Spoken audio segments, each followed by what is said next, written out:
பாஜக தமிழக தலைவர் தமிழிசை சவுந்தரராஜன் செய்தியாளர்களை சந்தித்து வருகிறார். அதன் நேரடி காட்சிகளை பார்க்கலாம். மூலமாக தனியாக ரயில்வே பட்ஜெட் தயாரிப்பதற்கான செலவு 10,000 கோடி ரூபாய் ஆரம்பம். அதற்கு பின்னும் பல லாபங்கள் இருக்கிறது.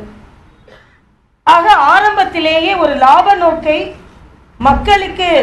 மக்கள் வரி பணத்தை மிச்சப்படுத்தும் அளவிற்கு ஒரு பட்ஜெட் தாக்கல் செய்யப்பட்டிருக்கிறது.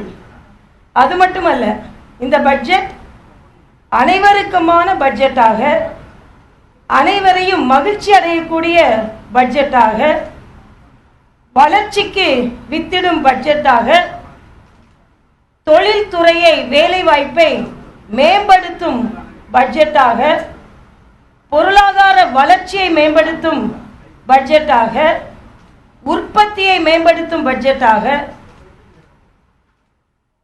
விவசாயிகளை மேம்படுத்தும் பட்ஜெட்டாக, விவசாயிகளுக்கு பாதுகாப்பு கொடுக்கும் பட்ஜெட்டாக, முதியவர்களுக்கு பாதுகாப்பு கொடுக்கும் பட்ஜெட்டாக, பெண்கள் குழந்தைகளுக்கு வளர்ச்சி ஊக்கம் பாதுகாப்பு கொடுக்கும் பட்ஜெட்டாக, எல்லாவற்றிற்கும் மேலாக அடிப்படை கட்டமைப்பை மேம்படுத்தும் பட்ஜெட்டாக மட்டுமல்ல, இதில் மிக மிக முக்கியமானது இளைஞர்களுக்கு கொடுத்திருக்கும் வாய்ப்பு.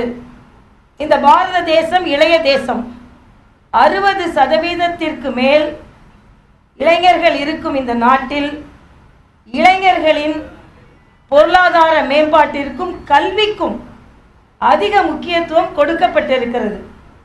ஆக எல்லோரும் மகிழ்ந்து வரவேற்கக்கூடிய ஒரு பட்ஜெட்டாக, அதே போல வளர்ச்சிக்கு, புதிய புதிய யுக்திகளுக்கு, பணமில்லா பரிவர்த்தனைக்கு, ஆக இவையெல்லாம் நேர்மறையாக பட்ஜெட்டினால் வரும் பலன்கள்.